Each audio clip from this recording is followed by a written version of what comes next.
Hello students, welcome to Magnet Brains. मैं रूपाली वर्मा आज जो आपके लिए लेकर आई हूँ वो है आपकी क्लास 11th की बुक अंतरा भाग 1 का द्वितीय अध्याय हमारा है दोपहर का भोजन।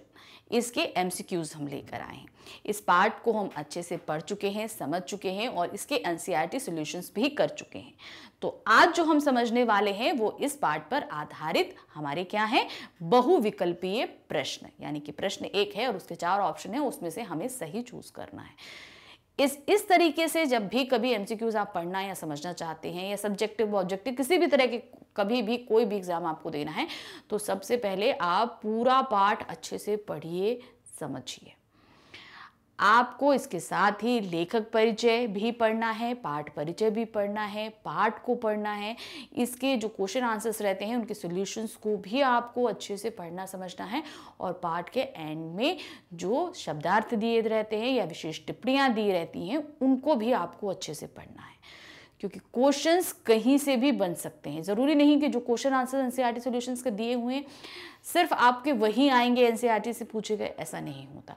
उन क्वेश्चंस को बदल दिया जाता है, कभी कभी आंसर्स वही रहते हैं, क्वेश्चंस चेंज हो जाते हैं। तो इसके लिए आपको पूरा पार्ट अच्छे से पढ़ना होगा। तो चलिए इस पार्ट के हम एमसीक्यूज देखना शुरू करते हैं। तो अभी हमारे पास जो आ रहा है वो है क्वेश्चन नंबर 1। क्वेश्चन नंबर 1 क्या है? अमरकांत जी का जन्म हुआ था। अमरकांत जी कौन है? इस पाठ के लेखक हैं। अब इनका जन्म कब हुआ था? 1915 ईस्वी में, 1925 ईस्वी में, 1935 ईस्वी में या 1945 ईस्वी में। तो इनका जन्म कब हुआ है? 1925 में। 1925 ईस्वी में अमरकांत जी का जन्म हुआ है। अब हमारे पास में आता है हमारा क्वेश्चन नंबर 2। क्या दिया है? अमरकांत जी प्रसिद्ध कहानीकार हैं। बहुत मतलब उनकी कहानी, उन्होंने बहुत अच्छी अच्छी कहानियाँ लिखी हैं। तो वो जो कहानीकार हैं वो किस युग के हैं? भारतेंदु युग के, द्विवेदी युग के, प्रेमचंद युग के या नई कहानी आंदोलन के? तो वो कहानीकार हैं हमारे नई कहानी आंदोलन के। यानी कि जब नई कहानियाँ आगे के समय में लिखी गई तो उन्होंने तब के समय की जो कहानियाँ हमारे सामने प्रस्तुत करी। मतलब ये युग बहुत पहले के रहे हैं। अब जो प्रेजेंट आधुनिक युग जो है उसको नई कहानी आंदोलन युग का नाम दिया गया है। अब है क्वेश्चन नंबर 3। क्वेश्चन नंबर 3 क्या है? दोपहर का भोजन कहानी समाज के किस वर्ग का यथार्थ चित्रण है? ये जो कहानी हमने पढ़ी है ये किस वर्ग को दर्शाती है? यानी कि अब देखिए इसको कैसे हम समझेंगे। हमारे जो समाज है उसमें 3 तरह के वर्ग प्रमुख माने गए हैं: उच्च वर्ग, मध्यम वर्ग, निम्न वर्ग। अब इन्हीं को बाइफरकेट भी किया जाता है, यानी कि उच्च मध्यम वर्ग और निम्न मध्यम वर्ग। यानी मध्यम वर्ग को 2 और पार्ट्स में बांट दिया गया। एक मध्यम वर्ग जो है वो थोड़ा और उच्च वर्ग से नीचे होता है लेकिन मध्यम वर्ग से थोड़ा सा ऊपर रहता है। और दूसरा जो आता है निम्न मध्यम वर्ग, वो क्या होता है? वो निम्न वर्ग से थोड़ा सा सटा हुआ रहता है, मतलब थोड़ा डाउन टू अर्थ रहता है। तो ये चीज़ें होती हैं। तो यहाँ पर क्या दिया है? पूंजीपति वर्ग से आता है, उच्च मध्यम वर्ग से आता है, निम्न मध्यम वर्ग से आता है, से कोई नहीं। तो ये कहानी कहाँ से आती है? निम्न मध्य वर्ग से आती है। जो गरीबी की जो रेखा होती है उससे थोड़ा सा ऊपर रहते हैं लेकिन ये ज़्यादा अमीर नहीं होते। ये उस वर्ग के यथार्थ चित्रण को प्रस्तुत करती है। अब है क्वेश्चन नंबर 4। कहानी का प्रमुख पात्र या चरित्र कौन है? इस पूरी कहानी में जो प्रमुख पात्र है वो कौन है? तो कहानी में हमने देखा कि एक स्त्री है जो इस पूरी कहानी में सभी पात्रों को आपस में बांधे रहने के लिए जो है कोशिश करती रहती है, जिसके लिए उसे बहुत सारे झूठ भी बोलने पड़ते हैं, बहुत तकलीफें भी झेलनी पड़ती हैं। वो सभी कुछ कर रही है। तो वो कौन है? सिद्धेश्वरी, रामचंद्र मोहन या मुंशी जी? तो वो कौन है? सिद्धेश्वरी, जो इस कहानी की मेन केंद्र में है। उसी के आसपास कहानी घूम रही है। तो भाई ये गरीबी को लेकर, लेकिन उसमें ये सारी चीजों का बैलेंस करते हुए हमको दिखाई देती है। अब है क्वेश्चन नंबर 5। क्वेश्चन नंबर 5 क्या है? रामचंद्र कौन सा काम कर रहा है? अब रामचंद्र कौन है? सिद्धेश्वरी का सबसे बड़ा बेटा है। वो कौन सा काम करता है? मोटर मैकेनिक का प्रूफ रीडर है, लेखक है या खिलाड़ी है? तो वो क्या है? वो एक अखबार के दफ्तर में प्रूफ रीडर का काम करता है रामचंद्र। क्वेश्चन नंबर 6 है, कहानी का कौन सा पात्र बीमार है? कौन एक ऐसा पात्र है जो बीमार है और हमेशा जिसको बताया गया है कि वो चारपाई पे लेटा रहता है, पलंग पर लेटा रहता है? कौन है वो? मुंशी जी है, सिद्धेश्वरी है, प्रमोद है या मोहन है? तो कौन लेटा रहता है? प्रमोद। सिद्धेश्वरी का सबसे छोटा बेटा जो मात्र अभी 6 साल का है, वो हमेशा बिस्तर पर ही रहता है। क्वेश्चन नंबर है 7। क्वेश्चन नंबर 7 है, दोपहर का भोजन कहानी में मुख्य समस्या क्या है? ये कहानी जो हम पढ़ रहे हैं इसमें मुख्य समस्या क्या दिखाई गई है?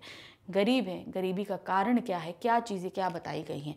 बेरोजगारी, पुनर्वास, बीमारी या शोषण? तो इसमें सबसे बड़ी जो समस्या है वो है बेरोजगारी का, क्योंकि भाई देखिए जो सिद्धेश्वरी के पति हैं चंद्रिका भैया जी, उनको भी नौकरी से हटा दिया गया है, छटनी कर दी गई। रामचंद्र जी जो कमा रहा है ज़्यादा नहीं कमाता है, थोड़ा बहुत खाली कमा रहा है। उसके बाद जो बेटा है वो हाई स्कूल कर रहा है, उसके बाद जो बेटा है वो बीमार पड़ा है। तो खाने तक की परेशानी हो गई है घर के अंदर। क्यों? क्योंकि बेरोजगारी की समस्या सबसे ज़्यादा है। सब वहाँ पर सभी कमा नहीं रहे हैं, इसलिए दिक्कत आती है। अब है क्वेश्चन नंबर 8। सिद्धेश्वरी के झूठ बोलने के पीछे की मंशा क्या है? सिद्धेश्वरी सभी को बताती रहती है, बेटे को पिता के बारे में झूठ बोल रही है, पिता को बेटे के बारे में झूठ बोल रही है, एक भाई को दूसरे भाई के बारे में झूठ बोल रही है। तो ये झूठ वो बोलती क्यों है? क्या कारण है कि वो झूठ बोल रही है? सबसे अपने बेटे को भ्रमित करना चाहती है, इसलिए झूठ बोला। अपने परिवार में सद्भाव बनाए रखना चाहती है, मतलब एक दूसरे से सभी अटैच्ड रहें, ये कोशिश करती रहती है। अपना स्वार्थ साधना चाहती है, एक दूसरे के प्रति हर किसी की लल्लो चप्पो करके जो है सबकी जो है वो करके चाहती है कि सब मेरी तरफ हो जाएं, इसलिए वो झूठ बोल रही है या शेखी बखार रही है, यानी बड़ी बड़ी बातें कर रही है। तो कारण क्या है? अपने परिवार में सद्भाव बनाए रखना चाहती है, एक दूसरे के नज़दीक रहना चाहती है कि सभी परिवार के जितने सदस्य हैं वो एक दूसरे के करीब बने रहें। अब है क्वेश्चन नंबर 9। कहानी का मूल स्वर क्या है? यहां पर क्या है? कहानी का जो मूल स्वर है वो क्या लिया गया है? समाज में व्याप्त आर्थिक विषमता, शोषण के विरुद्ध जंग, वर्ग संघर्ष या श्रमिक संघर्ष? क्या दिया गया है? तो मूल जो स्वर है वो है समाज में व्याप्त आर्थिक विषमता, यानी कि सभी को जो है सही तरीके से पैसों का बंटवारा नहीं हो पाता, दिक्कत होती है, बराबरी से नहीं मिलता, किसी को मिल रहा है, किसी को बहुत ज़्यादा मिल रहा है, किसी को नहीं मिल रहा है। तो ये परेशानी जो है वो सामने आती रहती है। अब है हमारे पास क्वेश्चन नंबर 10। 10 में क्या दिया है? नई कहानी अधिकांशतः, जो नई कहानियां लिखी जा रही हैं जिस युग में क्या कहते हैं अमरकांत जी ने लिखी हैं, वो अधिकांशतः कैसी कहानियां हमारे सामने आती हैं? नई कहानी का जो युग चल रहा है, जैसे भारतेंदु युग में कैसी कहानियां आई, प्रेमचंद युग में कैसे आई, तो उसी तरीके से ये जो नई कहानी का जो आंदोलन युग चल रहा है, इसमें अधिकांशतः कैसी कहानियां हमारे सामने आती हैं? कल्पना परक होती हैं यानी इमेजिनेशन बेस्ड होती हैं, फैंटेसी होती हैं यानी कि हम किसी एक इमेजिनेटिव कैरेक्टर को खड़ा कर देते हैं और वो सब चीज़ें बहुत ही काल्पनिक तरीके से काम चलती हैं, जासूसी परक होती हैं, मतलब हम इन्वेस्टिगेशन कर रहे हैं, जासूसी कर रहे हैं, ऐसी रहती हैं, या यथार्थ परक रहती हैं यानी वास्तविकता से जुड़ी रहती हैं, यानी कि जो एक्चुअल लाइफ में हो रहा है वैसी होती हैं। तो नई कहानी में अधिकांशतः कैसी कहानियां हम पढ़ने को पाते हैं? यथार्थ परक कहानियां हमको देखने को वो मिलती हैं। कैसी मिलती हैं? यथार्थ परक देखने को मिलती हैं। चलिए ये देखिए, अब आते हैं क्वेश्चन नंबर 11 पे। क्वेश्चन नंबर 11 में क्या है? दोपहर का भोजन किसने बनाया था? अब जिस भोजन पे ये कहानी पूरी चल रही है तो उस भोजन को तैयार किसने किया था? रामचंद्र ने, मोहन ने, चंद्रिका प्रसाद ने या सिद्धेश्वरी ने? तो ये भोजन तैयार किया था सिद्धेश्वरी ने, क्योंकि सिद्धेश्वरी उस घर की गृहिणी थी ये, और जिसके इर्द गिर्द ये पूरी कहानी घूम रही होती है। तो ये किसने तैयार करा है? सिद्धेश्वरी ने। अब है क्वेश्चन नंबर 12। 12 में क्या है? रामचंद्र सिद्धेश्वरी का कौन सा बेटा है? क्योंकि उसके 3 बेटे हैं, ठीक है, तो 3 बेटे में से रामचंद्र का कौन सा नंबर है? बड़ा बेटा, मंझला बेटा, छोटा बेटा या उपरोक्त में से कोई नहीं? तो इसमें कौन सा बेटा है? वो बड़ा बेटा है। सबसे बड़ा बेटा कौन है? रामचंद्र है। अब है क्वेश्चन नंबर 13 में है मोहन की उम्र कितनी है, मोहन की एज कितनी है। मोहन कौन है, उसका मंझला बेटा है। उसकी उम्र कितनी है, 16 वर्ष, 12 वर्ष, 18 वर्ष या 20 वर्ष। तो मोहन की उम्र है 18 वर्ष की, क्योंकि वो इस समय क्या कर रहा है, हाई स्कूल की परीक्षा की तैयारी कर रहा है।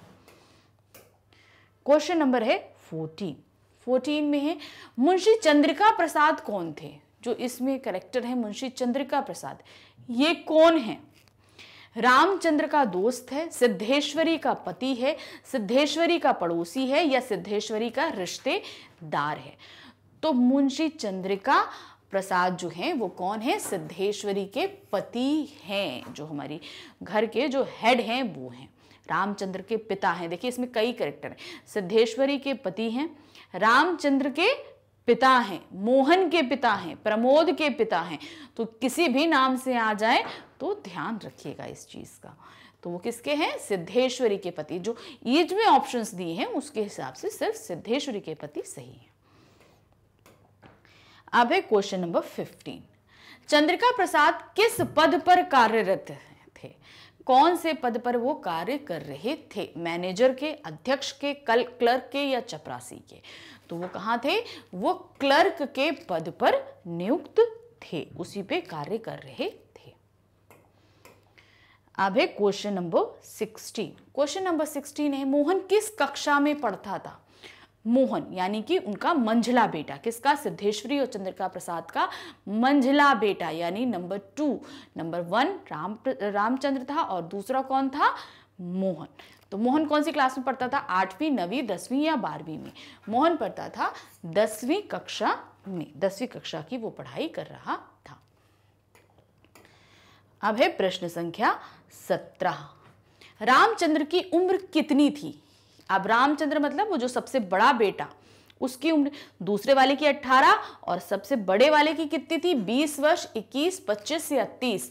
तो बड़े वाले बेटे यानी कि रामचंद्र की उम्र है 21 वर्ष की। अब है क्वेश्चन नंबर 18। क्वेश्चन नंबर 18 है सिद्धेश्वरी के सबसे छोटे लड़के की उम्र कितनी थी। अब सबसे छोटा लड़का कौन है, प्रमोद, जो बीमार रहता है और हमेशा पलंग पर रहता है लेटा हुआ। वो कौन सा है, 5 साल, 6 साल, 7 साल या 8 साल। तो प्रमोद की यानी कि छोटे बेटे की उम्र है 6 साल की, वो 6 साल का है। अब है क्वेश्चन नंबर 19 में क्या है, पाठ में किसकी शादी तय हुई। कोई आता है जो बताता है कि उसके बेटी की शादी तय हो गई, वो कौन है। रामचंद्र की शादी तय हुई है, मोहन की शादी तय हुई है, गंगा शरण बाबू की लड़की की या चंद्रिका प्रसाद की। तो कौन है, गंगा शरण बाबू की लड़की की शादी तय हुई थी। देखिए अभी ये जरा जरा सी चीजें होती हैं जो हमें ध्यान रखते, पाठ पढ़ते समय किसकी शादी तय हुई, अब हो सकता है कहीं कहाँ तय हुई ये भी दिया जा सकता है, भोजन में क्या क्या था क्या दिया जा सकता है, तो सभी कुछ आ सकता है। तो इसीलिए हम बार बार बोलते हैं कि आपको पाठ बहुत अच्छे से पढ़ना है। एमसीक्यू मतलब वो एक वर्ड का भी कहीं पे भी क्वेश्चन बन सकता है। अब है क्वेश्चन नंबर 20। क्वेश्चन नंबर 20 में क्या है, मुंशी चंद्रिका प्रसाद की उम्र कितने साल की लगती थी, उसकी उम्र कितने साल की लगती थी, 50 से 55 साल की, 55 से 60 साल की, 45 से 50 साल की या 60 से 65 साल की। अब देखिए जो हमारा पार्ट है उसमें एग्जैक्ट उम्र चंद्रिका प्रसाद की नहीं दी हुई, तो वो लगभग लमसम इतने से बीच की लगती है। तो उसी हिसाब से हमने भी क्वेश्चन दिया है, क्या है, तो पार्ट के हिसाब से उनकी उम्र 50 से 55 साल की लगती थी। किसकी, मुंशी चंद्रिका प्रसाद जी की उम्र 50 से 55 साल की लगती थी। क्वेश्चन नंबर 21, मुंशी जी की तबीयत किस चीज से ऊब गई थी, कौन सी ऐसी चीज से जिससे उनकी तबीयत ऊब गई थी, अन्न से, नमकीन से या उपरोक्त दोनों से। तो उनकी जो ऊबी थी तबीयत किससे ऊब गई थी, तो यहां पर क्या, किससे ऊब गई थी, तो किससे ऊबी थी, अन्न और नमकीन से। देखिए खाने की ऊबी तो नहीं थी, लेकिन कारण यह था कि घर में खाने को नहीं था, तो एक व्यक्ति थोड़ा सा खा के उठ रहा था ताकि दूसरे को खाना मिल सके। दूसरा इसलिए छोड़कर रहता है तीसरे को मिल सके। तो इसीलिए चंद्रिका प्रसाद ने बोला कि नहीं, मेरा इन सब चीज़ों से तबीयत उब गई, मेरा खाने का मन नहीं कर रहा। तो यहाँ पर क्या है, इनकी इन दोनों चीज़ों से तबीयत उब गई थी। अब है क्वेश्चन नंबर 22 में क्या है, मुंशी जी रामचंद्र और मोहन के खाना खाने के बाद थाली में कितनी रोटियां बची। यानी कि जब मुंशी जी ने, रामचंद्र ने और मोहन ने, इन तीनों ने खाना खा लिया, तो अब बचे कौन, सिद्धेश्वरी और छोटा बेटा प्रमोद। तो थाली में कितनी रोटी बची थी, अब उतनी रोटी में सिद्धेश्वरी और प्रमोद को खाना खाना था। तो कितनी रोटी बची थी, 5 रोटियां, 4 रोटियां, 2 रोटी या 1 रोटी। तो कितनी बची थी, सिर्फ 1 रोटी बची हुई थी। अब उसी 1 रोटी में सिद्धेश्वरी और प्रमोद को खाना खाना था। अब है क्वेश्चन नंबर 23 में क्या है, सिद्धेश्वरी किसको बहुत होशियार बताती है। कौन है जिसे वो बहुत होशियार, भाई एक दूसरे से बड़ाई कर रही होती है ना सबकी, जैसे चंद्रिका प्रसाद से राम प्रसाद की बड़ाई करी, राम प्रसाद से मोहन की बड़ाई कर रही होती है, मोहन से राम प्रसाद की बड़ाई कर रही होती है। तो सब एक दूसरे की बड़ाई करते हैं कि भाई रामचंद्र जो है वो मोहन को बहुत प्यार करता है, मोहन रामचंद्र को बहुत प्यार करते हैं, रामचंद्र चंद्रिका प्रसाद को बहुत प्यार करते हैं।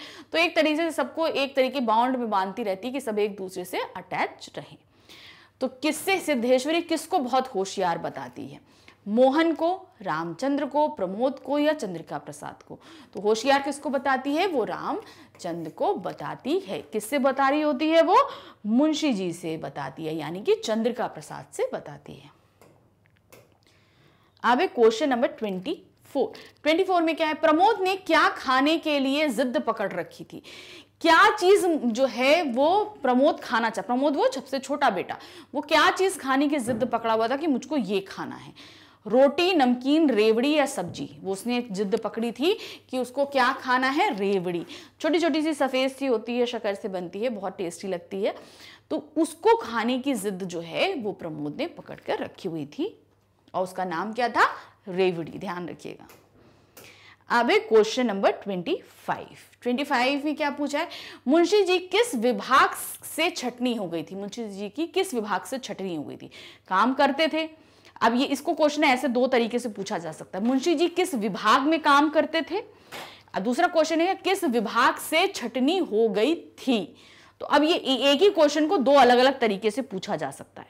तो अब कौन सा विभाग था वो, बिजली विभाग से, मकान किराया नियंत्रण विभाग से, नगर निगम से, डाक विभाग से।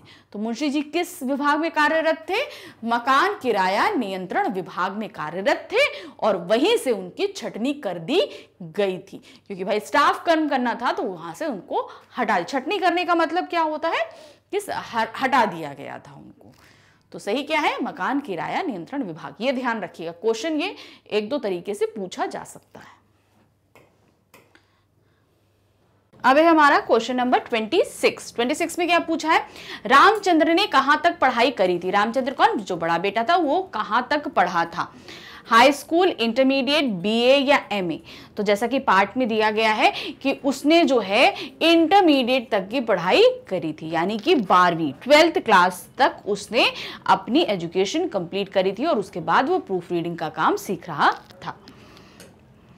अब क्वेश्चन नंबर 27 में है, दोपहर का भोजन पाठ के लेखक कौन है। अब ये जो पाठ हम पढ़ रहे हैं इसे लिखा किसने है, अमरकांत, प्रेमचंद, हरिशंकर परसाई या राघव ने। तो यहां पर कौन है, अमरकांत जी ने ये पाठ लिखा है। जैसे हम देखते भी आ रहे हैं, स्टार्टिंग में कुछ क्वेश्चन अमरकांत जी के ऊपर भी हमने देखे हैं, अभी आगे भी देखेंगे। तो ये कौन, किसने लिखा है ये पाठ लिखा हुआ है अमरकांत जी ने। अब है क्वेश्चन नंबर 28 है, उसके गले तथा छाती की हड्डियां साफ दिखाई देती थी, यह किसके बारे में कहा गया है। पार्ट में एक लाइन है कि उसके गले की और छाती, गले मतलब ये आपकी कॉलर बोन और उसकी जो रिब बोन्स होती है, छाती यानी कि रिब बोन्स जो होती है वो साफ तौर पर दिखाई दे रही थी। तो ये किसके बारे में बोला गया है, प्रमोद, रामचंद्र, मोहन या चंद्रिका प्रसाद। तो घर में जो बीमार सदस्य था कौन था, वो सिद्धेश्वरी का सबसे छोटा बेटा प्रमोद। तो प्रमोद के बारे में ये बात कही जा रही थी, क्यों, क्योंकि एक तो वो कुपोषण का भी शिकार था, बीमार भी था। कुपोषण इसलिए बोलेंगे कि भाई उसको ठीक से खाना नहीं मिल पा रहा, ठीक से भरण पोषण नहीं हो पा रहा था। बीमार वो अलग से था, तो इसलिए ये वो बहुत कमजोर होता चला जा रहा था, इसलिए ये सेंटेंस बोला गया है। आपसे ये क्वेश्चन इस तरीके से भी पूछा जा सकता है कि प्रमोद की गले और छाती की हड्डियां साफ दिखाई दे रही थी, इस बात से लेखक का क्या आश्रय है। तो इससे सीधे आप ये है कि वो कुपोषण का शिकार था, भरपूर खाना नहीं मिल पा रहा था, वो बीमार था। कई तरह के ऑप्शंस देके ये क्वेश्चंस आपसे पूछा जा सकता है। तो ऐसे क्वेश्चंस जैसे हम एक ही स्टेटमेंट में कई तरीके के क्वेश्चन निकलते हैं, तो हम बार बार आपसे ये कह रहे हैं कि क्वेश्चंस को पहले आप अच्छे से समझ लेना। जैसे अभी हमने आपको बताया कि एक क्वेश्चन से दूसरा क्वेश्चन भी किस तरीके से बन रहा है, कि यहाँ पे तो नाम पूछ लिया, उसी तरीके से पूछ सकते हैं कि वो किस बीमारी का शिकार था। तो वो जैसे कि पार्ट में ये चीज हिडन तौर पे बताई गई है, पूरी तरीके से खोल के नहीं बताई गई है कि वो बीमार था, ये बात खुल के बताइए, लेकिन क्या बीमारी थी ये नहीं बताई। उसका भरण पोषण ठीक से नहीं हो पा रहा, ये चीज हमें साफ दिख रहा था, क्योंकि खाने के लिए ठीक नहीं था। तो ये कौन था, यहाँ इस क्वेश्चन का आंसर क्या रहेगा जिसके बारे में बात करी गई है, वो है सिद्धेश्वरी का सबसे छोटा बेटा प्रमोद। अब है क्वेश्चन नंबर 29 है, मुंशी जी ने खाने के बाद क्या मांगा था। जब वो खाना खा लिया तो उन्होंने क्या मांगा था, दही, लस्सी, गुड़ या चीनी। तो उन्होंने क्या मांगा था, उन्होंने गुड़ की फरमाइश करी थी कि हमको गुड़ दे दीजिए। अभी कैसे फरमाइश करी थी, इसके ऊपर एक क्वेश्चन अभी आगे और भी है आपके। क्वेश्चन नंबर है 30 में क्या है, सिद्धेश्वरी के परिवार के सभी सदस्य 2 रोटी खाकर और रोटी लेने से मना कर देते हैं। मतलब जितने भी सदस्य खाना खाने आए, अब इनमें खाना खाने कौन आया, चंद्रिका प्रसाद आए, रामचंद्र आए और मोहन आया। ये 3 लोग खाना खाने आए और सबने 2-2 रोटी खा के आगे रोटी लेने से मना कर दिया और रोटी नहीं लेंगे। तो ये चीज क्या बताती है, क्योंकि वह अपने परिवार की स्थिति से परिचित है। उन्हें पता है कि यदि वे और रोटी लेंगे तो दूसरे सदस्य भूखे रह जाएंगे, उनको खाना अच्छा नहीं लगा। का और खा सही है। तो यहां पर अगर हम पाठ के हिसाब से देखेंगे तो पहला वक्तव्य, क्योंकि वह अपने परिवार की स्थिति से परिचित थे कि घर में जो है ठीक से हालात ठीक नहीं है, सबके लिए खाने के लिए नहीं हो पा रहा है। उन्हें पता था कि यदि वे और रोटी लेंगे तो दूसरे सदस्य भूखे रह जाएंगे। तो यहां पर क्या है, का और खा दोनों ही वक्तव्य हमारे सही है। मतलब कि आपका दोनों स्टेटमेंट यहाँ पे का और खा दोनों सही है, तो इसलिए हम यहाँ पर कौन सा लगाएंगे, का और खा सही है। अब है क्वेश्चन नंबर 31 है, मुंशी जी अपनी उम्र से बड़े लगते थे, आपके विचार से इसका क्या कारण हो सकता है। मुंशी जी की जितनी भी उम्र थी वो उससे कहीं ज्यादा बड़े लगते थे, तो इसका क्या कारण था। अधिक धनवान होना, वो बहुत ज्यादा पैसे वाले थे। अधिक मोटा होना यानी हेल्दी थे, इसलिए ऐसा लगता था। जिम्मेदारियों का बोझ और चिंता थी, उनके ऊपर सर पे जिम्मेदारियां बहुत थी और उसकी उनको टेंशन थी, इसलिए ऐसा होने लगा था। समाज में बड़ा पद मिलना, उनको समाज में बहुत बड़ा पद मिला था। तो अगर हम पाठ के हिसाब से देखेंगे तो उनके ऊपर जिम्मेदारियों का बहुत ज्यादा बोझ था, जिन्हें वो फुलफिल नहीं कर पा रहे थे और जिसको लेकर उनके ऊपर बहुत ज्यादा चिंता भी थी कि भाई घर में इतने लोग थे, एक छोटा बेटा भी है, एक पढ़ाई कर रहा है, एक पढ़ाई करके काम ढूंढ रहा है, घर में खाने को नहीं है, ठीक जो बेसिक ज़रूरतें हैं वही पूरी नहीं हो पा रही। दूसरी उनकी जो लगी लगाई जॉब थी उससे भी उनको छटनी करके अलग कर दिया गया था। तो ये सारे कारण ये चीज़ बता रहे थे कि उनके पास जिम्मेदारियों का बोझ था जिन्हें वो पूरा नहीं कर पा रहे थे और उसकी चिंता भी उनके अंदर थी। तो सही आंसर क्या है, जिम्मेदारियों का बोझ है और चिंता है। अब है क्वेश्चन नंबर 32 में क्या दिया है, पागल नहीं है वह बड़ा होशियार है, उस जमाने का कोई महात्मा है। यह कथन सिद्धेश्वरी के व्यक्तित्व की किस विशेषता को व्यक्त करता है।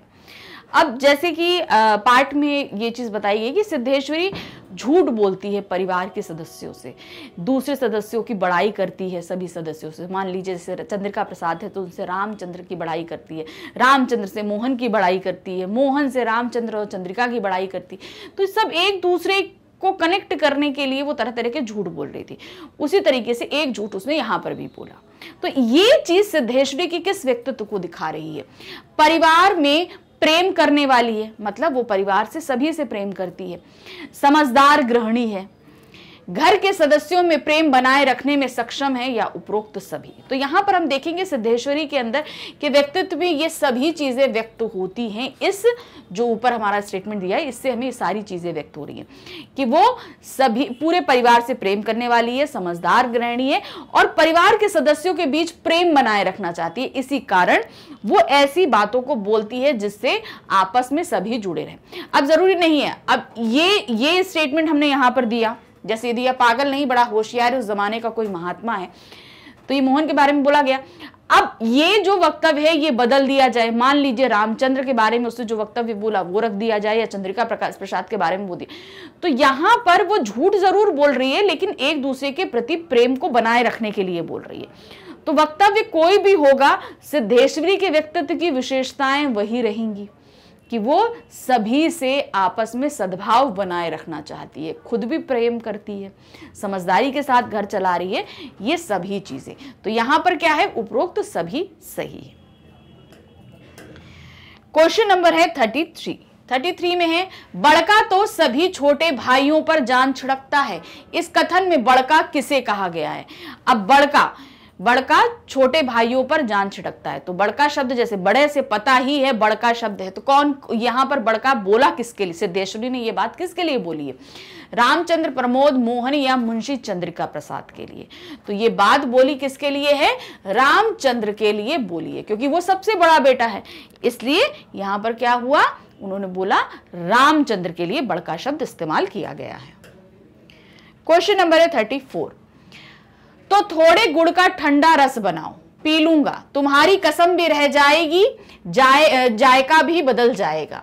यह कहकर ठहाका मारकर हंस पड़े। इन पंक्तियों से मुंशी के किस मनोभाव का पता चलता है? अब इन्होंने यहां पर क्या बताया कि पहला ध्यान से देखिएगा कि क्या चीज उन्होंने बोली, विनोद प्रिय हैं, विरोधी हैं, झगड़ालू हैं या शंकालू हैं।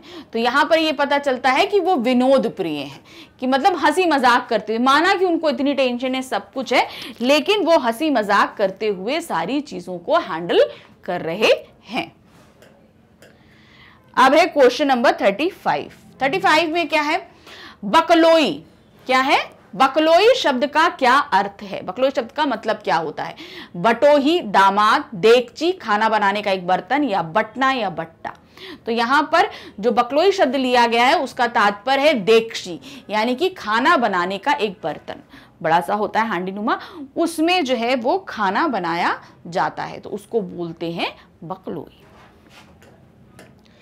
क्वेश्चन नंबर है 36, उसने कुछ देर तक लड़के को लगातार देखा, रोटी के 2 बराबर टुकड़े कर कर एक ही टुकड़े को खाया।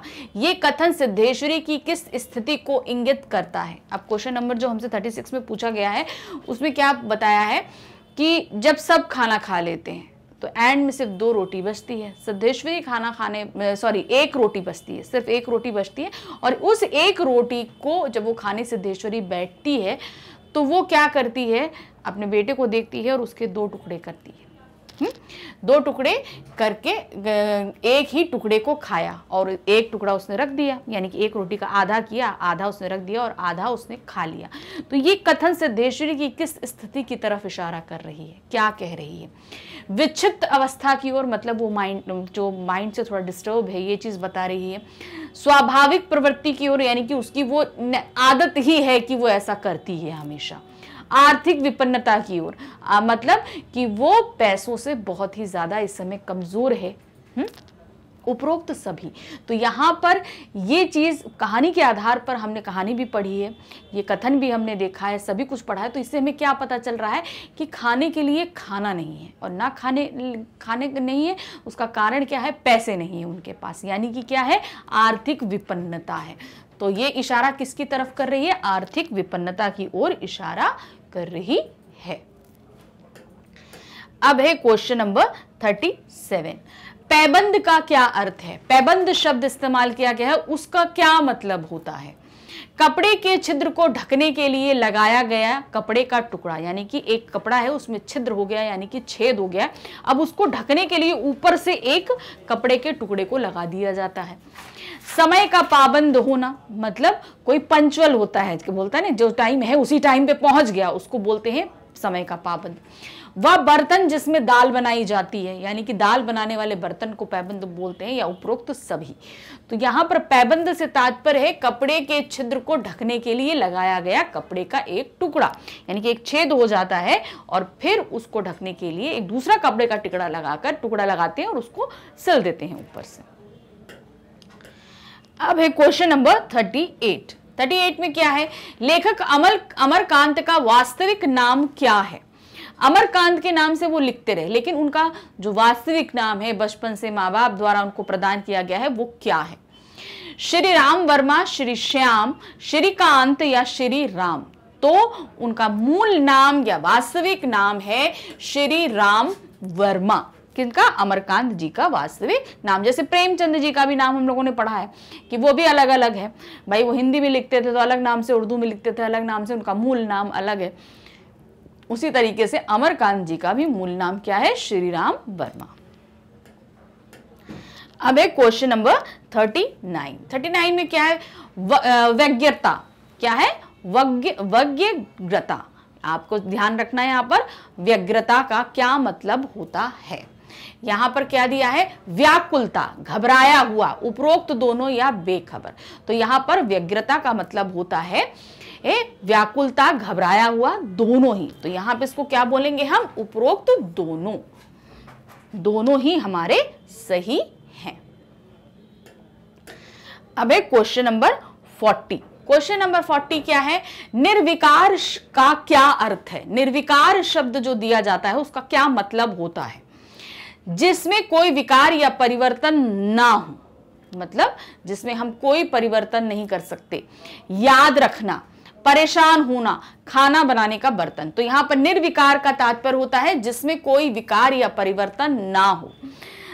मतलब हम कोई चीज जिसमें परिवर्तित नहीं कर सकते। जैसे कि हमने आप लोगों को व्याकरण भी पढ़ाई थी, तो व्याकरण में हमने बताया था कुछ चीजों में विकार उत्पन्न होता है, कुछ शब्दों में, कुछ में विकार उत्पन्न नहीं होता। तो एक विकारी होते हैं, एक अविकारी होते हैं।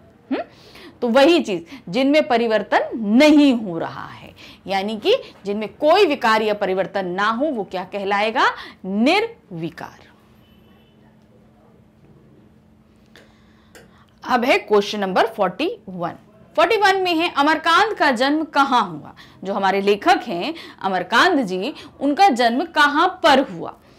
बलिया उत्तर प्रदेश, बाराबंकी उत्तर प्रदेश, होशंगाबाद मध्य प्रदेश, दानापुर बिहार। तो देखिए ये जिलों के नाम दिए हैं, जैसे बलिया, बाराबंकी, होशंगाबाद, दानापुर, ये जिलों के नाम हैं। और इधर स्टेट्स के नाम दिए हैं, यानी कि राज्यों के नाम दिए हैं। तो अमरकांत जी का जन्म कहां पर हुआ है? बलिया उत्तर प्रदेश में। तो ये सब जैसे क्वेश्चंस आ रहे हैं, जैसे उनका अमरकांत जी का मूल नाम क्या है, अब अभी इनकी कृतियां भी आएंगी, इनकी भाषा शैली भी आएगी, सब कुछ आएगा। तो ये सब चीज़ें आपको जब भी आप कोई पाठ पढ़ेंगे तो ध्यान रखिएगा कि पाठ के लेखक, उनकी कृतियाँ, उनकी भाषागत विशेषताएं, ये उनके सम्मान, उनको क्या क्या मिले, सभी कुछ दिया रहता है। तो उसको ज़रूर आपको पढ़ना है, क्योंकि एमसीक्यूज कहीं पे भी एक क्वेश्चन सिर्फ पाठ से नहीं बनेंगे, ये लेखक के ऊपर भी बनते हैं। तो यहाँ पर क्या दिया है? अमरकांत जी का जन्म कहाँ पर हुआ? बलिया उत्तर प्रदेश में उनका जन्म हुआ। अभी क्वेश्चन नंबर 42। 42 में क्या दिया है? अमरकांत की आरंभिक शिक्षा कहाँ संपन्न हुई।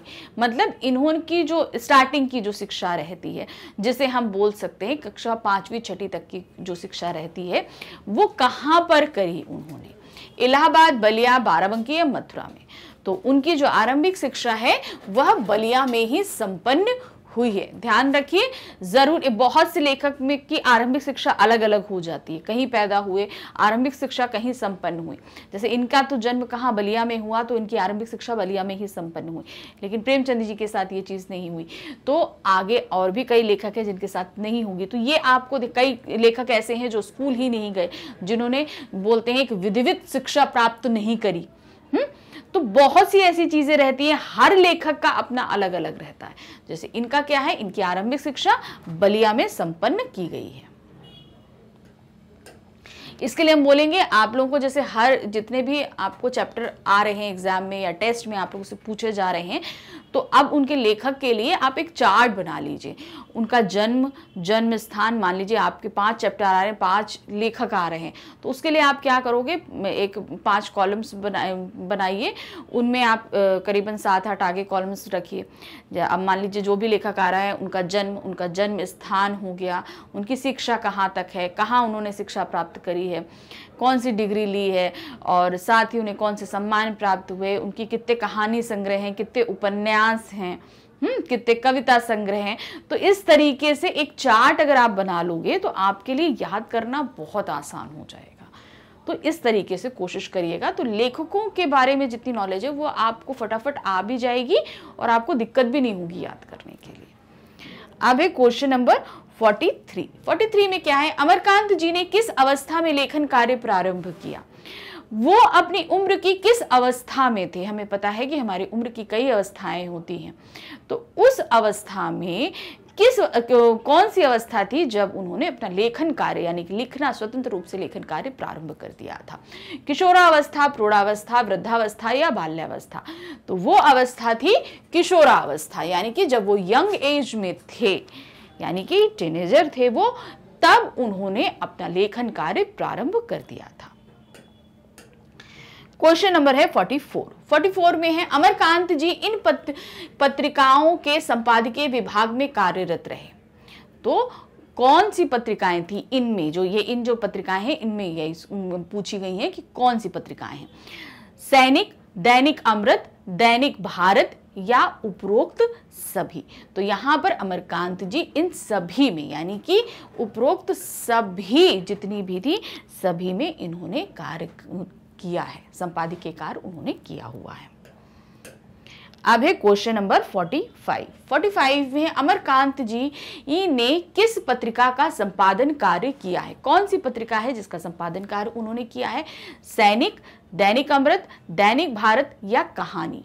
तो देखिए उन्होंने कई पत्रिकाओं में कार्य किया, लेकिन संपादन सिर्फ एक का किया। तो वो संपादन कौन सी पत्रिका की थी? उन्होंने कहानी जो पत्रिका थी उसका संपादन कार्य उन्होंने खुद ने किया था। क्वेश्चन नंबर है 46 में क्या दिया है, अमरकांत जी की कहानियों में किस प्रकार का चित्रण रहता है? क्या जो उनकी कहानियां रहती है उसमें चित्रण वो किस चीज का करते हैं? शहरी जीवन का यथार्थ चित्रण। अब शहरी यथार्थ चित्रण का मतलब हम आपको समझा दें, जो सिटी लाइफ होती है वो एक्चुअल में क्या होती है, एक्चुअल, यथार्थ मतलब जो एक्चुअल लाइफ होती है उसको करना। ये नहीं कि हम बना के उसका काल्पनिक चित्रण करके प्रस्तुत करें, नहीं, ऐसा नहीं होता। जो उसकी वास्तविक लाइफ रहती है जिसको हम एक्चुअल लाइफ कहते हैं वैसा चित्रण करना। ग्रामीण जीवन का यथार्थ चित्रण यानी कि गांव के जीवन का जो वास्तविक चित्रण होता है उसे करना। उपरोक्त दोनों या आधुनिक जीवन का चित्रण करना। तो उनकी कहानियों में हमें उपरोक्त दोनों यानी शहरी जीवन और ग्रामीण जीवन का यथार्थ चित्रण देखने को मिलता है कि मतलब शहर कैसे होते हैं, उनमें क्या परेशानियां होती हैं, वहां के रहने वाले लोगों को क्या दिक्कत आती है, गांव में क्या होता है, क्या दिक्कत आती है, क्या चीज एंजॉय करते हैं, किसमें उनको बहुत आनंद आता है, मतलब जो एक्चुअल लाइफ होती है लोगों की उस चीज का चित्रण इन्होंने अपनी कहानियों में बहुत ही अच्छे तरीके से किया हुआ है। क्वेश्चन नंबर है 47 में क्या है, निम्न में से कौन सा अमरकांत जी का कहानी संग्रह है? अब उन्होंने तो कहानियां बहुत सारी लिखी हैं, तो अब कहानी क्या होती है भाई, छोटी छोटी होती है। अब कहानियों को एक जगह इकट्ठा करना क्या कहलाता है? कहानी संग्रह, जहां पे बहुत सारी कहानियां इकट्ठा हो जाए। अब मान लीजिए करीब बहुत सारी लिखी, कुछ कहानियों की एक किताब बन गई, कुछ की एक किताब बन गई, कुछ, तो ऐसे तो बहुत सारी किताबें बन जाती है, तो सबका अलग अलग नाम दिया जाता है। तो अब इस तरीके से उनका कहानी संग्रह बन जाता है।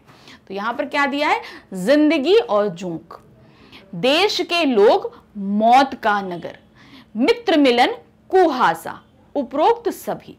तो यहां पर क्या है, उपरोक्त सभी उनके कहानी संग्रह हैं।